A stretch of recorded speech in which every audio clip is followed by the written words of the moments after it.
Audio book वांग्मय 13 Gayatri की पंचकोशी साधना एवं उपलब्धियां। चैप्टर 4 पार्ट 4 आहार संयम और अन्नमय कोश का जागरण। मनुष्य की आध्यात्मिक प्रगति का प्रधान माध्यम मन है। उसे ही बंधन एवं मोक्ष का कारण बताया गया है। मन की चंचलता एवं चिंतन प्रवाह को सुनियोजित करने से ही साधना के मार्ग में प्रगति मिलती है।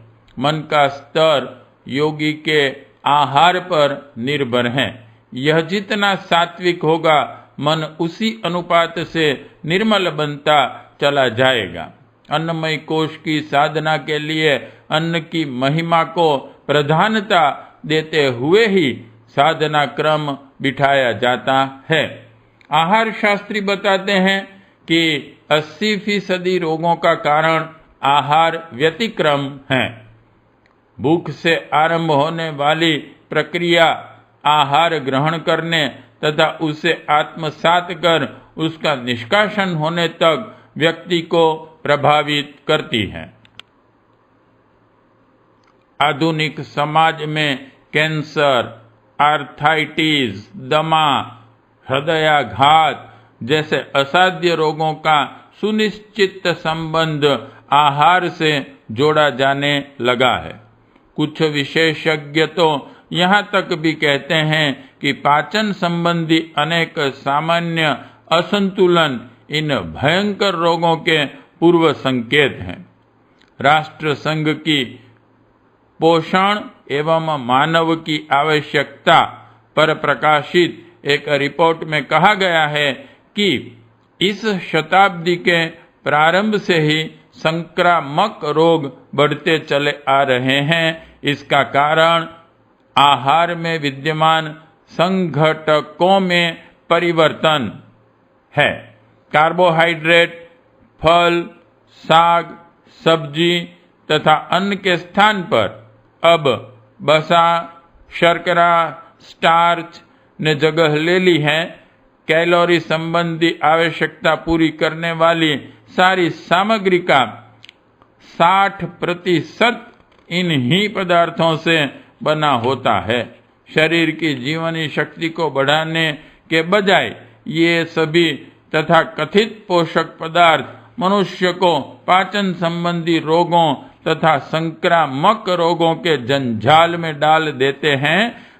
असामयिक मृत्यु के 10 प्रमुख कारणों में से 6 का संबंध आहार से है। कैंसर भी इसमें से एक है। नवीनतम वैज्ञानिक खोजों से यही स्पष्ट होता जा रहा है कि कैंसर के कारण बचाव और उपचार में आहार का सर्वप्रमुख स्थान है। नेशनल कैंसर इंस्टीट्यूट अमेरिका के डॉक्टर गौरी के अनुसार पुरुषों में सभी प्रकार के कैंसर का 60% तथा स्त्रियों में 41% संबंध आहार की अनियमितता से होता है। उपचार हेतु कितनी भी औषधियां खोज ली जाएं, यदि आहार संबंधी भ्रमों से मनुष्य ने जल्दी ही मुक्ति नहीं पाई तो सारे प्रयास निष्फल ही सिद्ध होंगे। आहार से पहले बारी आती है भूख की। समय बेसमय भूख लगना वस्तुतः मनुष्य के भीतर की अपूर्णता या रिक्तता की द्योतक है। भूख का संबंध मन एवं चेतना से है। भूख अच्छे स्वास्थ्य का एक चिन्ह है। यह मस्तिष्क के लिए भी संकेत है कि शरीर को अन्न की जरूरत है। इस भूख के 3 प्रकार हैं: क्षुधा, व्यथा तथा भूख की असह्यता। क्षुधा रुचिकर भोजन की इच्छा से संबंधित है। व्यथा या कसक जैविक क्रमानुसार पेट में कुलबुलाहट उठने से संबंधित हैं। तीसरी असह्य भूख है। अचेतन स्तर पर शरीर को जीवित बनाए रखने के लिए प्रकृति की मांग है। आत्म सुरक्षा हेतु निर्धारित सुरक्षा व्यवस्था है। भूख के ये तीनों कारण मस्तिष्क को आवश्यक रसस्त्राव हेतु स्नायु संस्थान को सक्रिय करने के लिए संकेत देते हैं। शरीर के अंदर ऐसी भी व्यवस्था है जो बताती है कि हमें कितना खाना चाहिए एवं कब खाना बंद कर देना चाहिए। आंतरिक सजगता का विकास यदि न हुआ हो तो मनुष्य इन संकेतों के प्रति संवेदनशील हो जाता है एवं अपनी भूख की तीव्रता पर एक स्वाभाविक नियंत्रण स्थापित कर लेता है। अति आहार के कारण होने वाली व्याधियों जैसे मोटापा, अजीर्ण तथा पाचन संबंधी रोगों का निवारण करने के लिए आत्म नियंत्रण अत्यंत आवश्यक है। वासनामय चित्र आत्म केंद्रित दृष्टिकोण अनुसार वृत्ति सुख उपभोग में लिप्सा ही सारे शारीरिक अनसंकलनों व मानसिक तनावों को जन्म देती हैं। भोग लालसा मन को इन सुखों के पीछे भागने को विवश करती हैं। जब व्यक्ति वासना से अभिभूत होकर अधिक खाता है तो रोग से ग्रस्त हो जाता है। इस प्राकृतिक नियम का दुरुपयोग व्यक्ति को निम्न अधोगामी प्रवृत्तियों में ही लिप्त रखता है तथा अति आहार के लिए विवश करता है। शरीर की सूक्ष्म एनाटॉमी के अनुसार स्वादिष्ठान चक्र का संबंध सुखानुभूति व काम वासना से है। भोजन और संभोग इन स्वाभाविक वासनाओं की पूर्ति में ही सामान्य पशु लिप्त रहते हैं। काम वासना की स्वाभाविक पूर्ति में कोई अवरोध हो अथवा पूर्ण संतुष्टि प्राप्त न हो तो अंतः प्रवृत्ति के वशीभूत हुआ मनुष्य उसकी पूर्ति भोजन द्वारा करता है। ये चक्र संस्थान हमारे ऑटोनॉमिक नर्व सिस्टम का एक भाग है। इन्हें सुनियोजित कर हम अपने अंदर के जंगली पशु को साध सकते हैं। यह संस्थान ऑटोमेटिक हैं जो बिना किसी चेतन निर्देशन के अपना कार्य करता है। वैज्ञानिक बायोफीडबैक पद्धति द्वारा अंतः नियंत्रण व संयंत्रों का प्रशिक्षण प्रयोग रूप में कर दिखाते हैं। इसी तरह पंचकोशों की साधना से ऑटोनॉमिक नर्व सिस्टम को चैतन्य नियंत्रण में रखने तथा भाव संवेदनाओं की अतिरिक्तता के प्रभावों से बचाए रखने में सहायता मिलती है।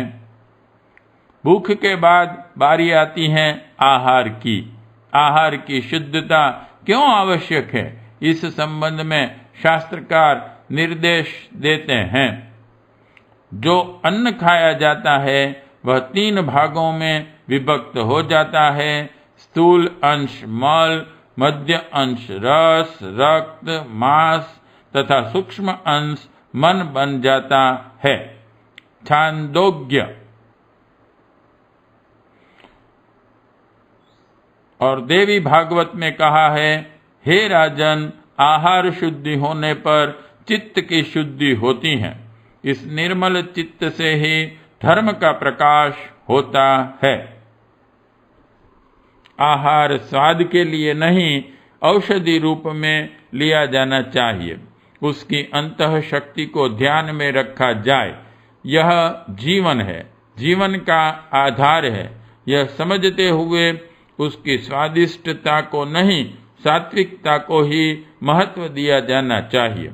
अभक्ष्य आहार उल्टा प्राणी को ही खा जाता है एवं विपत्ति का कारण बनता है।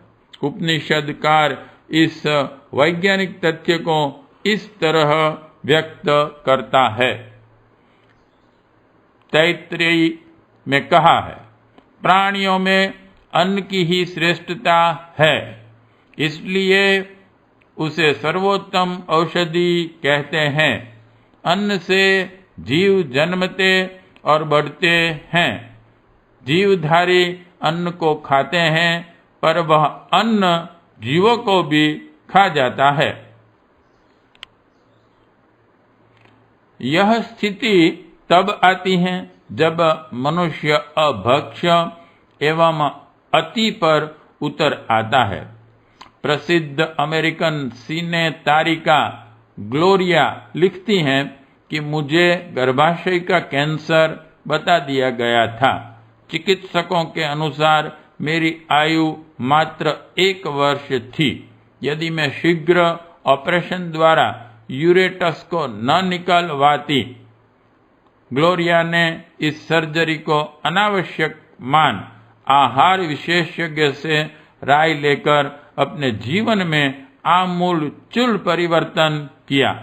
जहां वह दिन में कई बार खाती थी एवं मांसाहार चर्बी युक्त भोजन करती थी, वहां शाक सब्जी अन्न ने व उपवासों के क्रम ने स्थान ले लिया। 2.5 वर्ष बाद पुनः परीक्षण होने पर पाया गया कि उसका ट्यूमर पूर्णतः लुप्त हो गया था। योग, आहार व इच्छा शक्ति के आधार पर मनुष्य रोगों पर विजय प्राप्त कर सकता है। यह अब एक सुनिश्चित तथ्य है।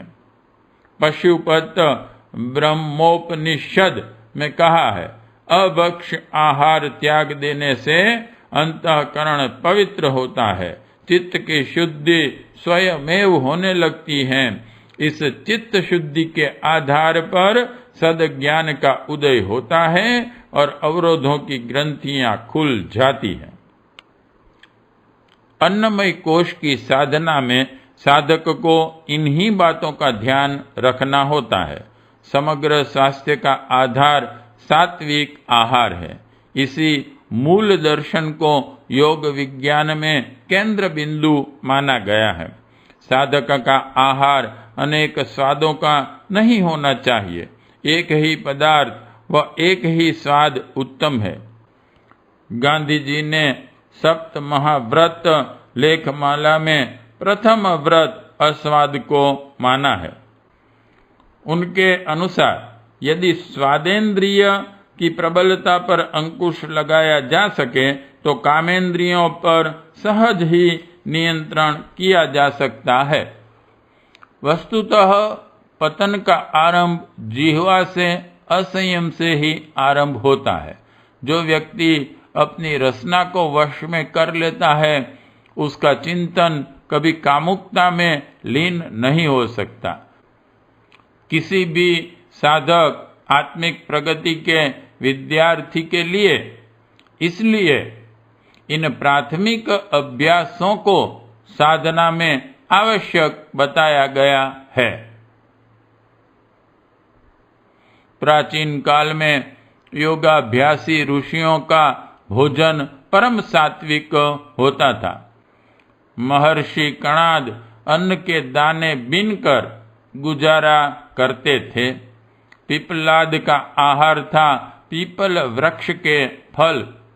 वैसी स्थिति आज कहीं पाई नहीं जा सकती, पर जितना कुछ संभव है आहार की सात्विकता और व्यवस्था पर अधिकाधिक अंकुश रखना साधक की सफलता के लिए नितांत जरूरी है।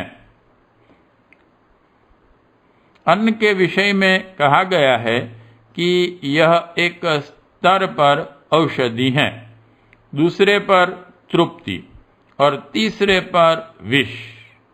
नारी एक स्तर पर माता, दूसरे पर बहन या पुत्री तथा तीसरे पर विषय वासना से भरी रमणी है।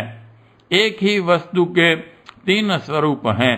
जिसने अन्न की सात्विक और सीमित मात्रा में ही उपयोगिता को समझा, वह न केवल शारीरिक दृष्टि से लाभ प्राप्त कर सका, अपितु चिंतन तथा भावनाओं को उत्कृष्टता की ओर नियोजित कर स्वयं को आध्यात्मिक दृष्टि से भी ऊंचा उठा सका है। उपनिषदकार का कहना है, हे सौम्य, इस प्रकार की खाए गए अन्न का जो भी सूक्ष्म भाग होता है वह ऊपर उठ जाता है एवं मन का तंतु जाल बनाता है। ऐसे ही पिए जाते हुए जलों का जो सूक्ष्म अंश आता है वह ऊपर नितर आता है एवं प्राणमय जीवन बनाता है।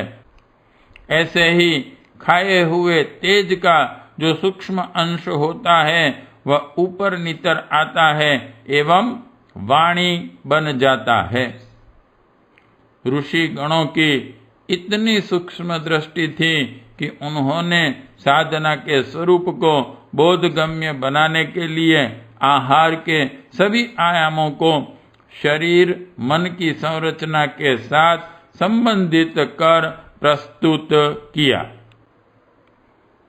दुश्चिंतन ही समस्त व्याधियों का मूल है। यह मनुष्य को अपनी अंतःवृत्तियों का दास बनने पर विवश कर देता है। अन्नमय कोश की साधना आहार संबंधी अपने दृष्टिकोण के परिष्कार की साधना है। सांसारिक जीवन में सफलता की बात हो या आत्मिक उत्कर्ष की, सुखी स्वस्थ जीवन दोनों के लिए जरूरी है। जो अपनी वृत्तियों का परिशोधन कर अपने जीवन क्रम में परिवर्तन कर लेता है वह अन्नमय कोश जागरण की साधना के इस प्रथम चरण को पार कर लेता है। शुद्ध सात्विक भोजन, मित आहार, प्रसन्न मन से भगवान से प्रसाद रूप में ग्रहण किया गया भोजन, स्वाद विशेष में रुचि न रख, बीच बीच में अस्वाद व्रत का पालन, परिश्रम की कमाई का ही भोजन निश्चिततः साधक की इस प्राथमिक भूमिका को सशक्त बनाते हैं। पार्ट 4 समाप्त।